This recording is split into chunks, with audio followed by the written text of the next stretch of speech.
pendant de nombreuses années, on l'a associé à son ami Roger Pierre. C'était Roger Pierre, Jean-Marc Thibault, mais ils ont fait des carrières en solo extrêmement brillantes.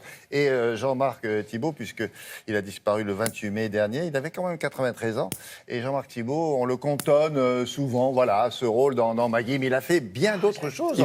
Évidemment, alors, je sais que quand on a appris le décès de Jean-Marc Thibault, moi j'avais appelé Sofia Gassinski, qui est sa femme, qu'il avait rencontrée dans Les Malabars sont au parfum, une petite pépette sautillante, magnifique, qui sortait de Seul à Paris, pour lui demander de venir témoigner pour Télématin.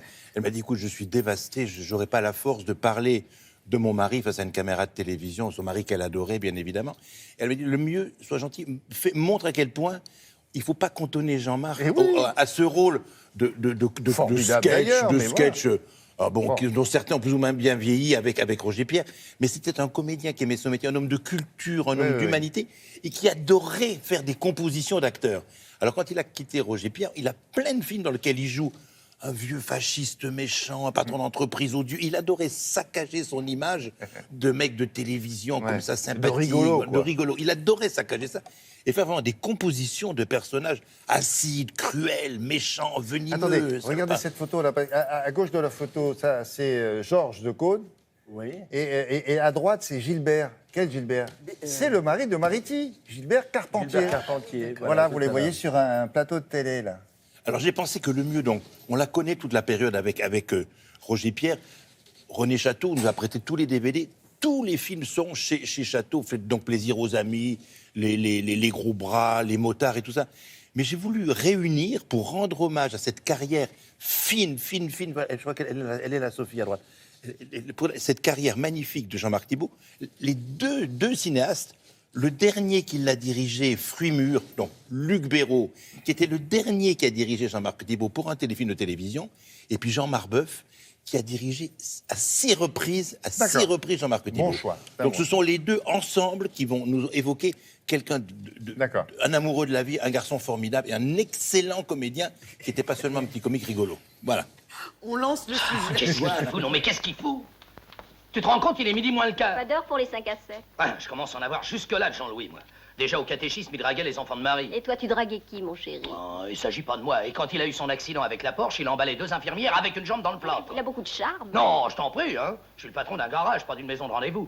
D'ailleurs, s'il continue, je l'envoie chez son frère à Porto Rico. Il y a Renoir qui disait faut qu'un acteur transpire. Et ben voilà, Jean-Marc Thibault, c'était l'acteur qui transpirait l'humanité. Et il le faisait avec beaucoup de talent, parce que Jean-Marc Thibault, qui dans la vie était un homme tout à fait un humaniste et quelqu'un de bon et généreux, et il faisait souvent des saloperies. Vous pouvez pas m'amener à la gare? Pourquoi tu pars? Un problème? Tu te plais pas ici? Ah, tu sais, chez Buenacasa, on est comme une grande famille, hein. Dans mon modeste Fruits mûrs, il fait un patron extrêmement démagogique et gentil et tout, qui n'empêche à quand même employer un jeune cadre pour bien dresser ses ouvrières et tout ça. Et donc, je crois que c'est ça aussi ce qui l'intéressait, c'était d'avoir une gamme de jeux qu'il maîtrisait parce que c'était pas lui. Voyons, mes enfants, c'est pas raisonnable. Comment voulez-vous que je vous paie 60 € par jour? Personne ne pratique ces tarifs-là. Si, chez Cérès. Ah, bah oui, chez Cérès, c'est différent. Moi, je suis un tout petit patron, hein. Si je pouvais vous payer plus, je le ferais, avec plaisir. Allez, prenez des bonbons, prenez les rouges, ils sont très bons. Je pense qu'il aimait jouer les salopios parce que c'est des rôles intéressants et que c'est des rôles qu'on arrive à maîtriser. Quand on fait un rôle sentimental, on se cache un peu plus, ou on se révèle un peu moins, ou je ne sais quoi. Ça va, Pierrot? Oh non, ça va pas. J'ai les chaussures qui me font mal aux pieds, c'est énervant. Ta gueule, le veuf. Arrête tes jérémiades. Prends exemple sur moi. Les grandes douleurs sont muettes. C'est des gens très, très humbles, voilà. C'est des gens très humbles qui savent même pas qu'ils ont beaucoup de talent. Pas de nouvelles de Madeleine, je me demande comment elle va. Comme moi, mon vieux. Bien, très bien. Enfin débarrassée de son ours de mari. Elle s'habille au rayon 20 ans. Elle lutte contre la vieillesse, la mort et le désespoir. Voilà comment elle va, Madeleine. Mal. Parce qu'elle vieillit. Et que ni toi ni moi n'y pouvons rien. Et maintenant, faut-il vous l'envelopper? Jean-Marc a réalisé des films Donc il était tout le temps présent sur le plateau, il quittait jamais le plateau. Il voyait très bien où était la caméra, quel était l'objectif. On finissait la scène, on disait couper, il reprenait tous ces petits accessoires, il repartait au départ, tout simplement, avec une humilité incroyable, avec une modestie formidable. Jean-Marc, c'était le bonheur, mais c'était tellement le bonheur que des fois c'était très chiant, quoi, parce qu'on aurait voulu s'engueuler avec lui, quoi. Il faisait ce qu'on lui disait, il était toujours juste. Il y a des fois on se disait, bon, ben, à quoi je sers? Et c'est vrai que... Je lui ai dit une fois, écoute, tu sais, on est tellement pudiques tous les deux, on est tellement dans la dérision, on est toujours dans la dérision, et on ne s'est jamais dit je t'aime. Et c'est dommage. Et c'est vrai, maintenant, ça va être difficile de lui dire.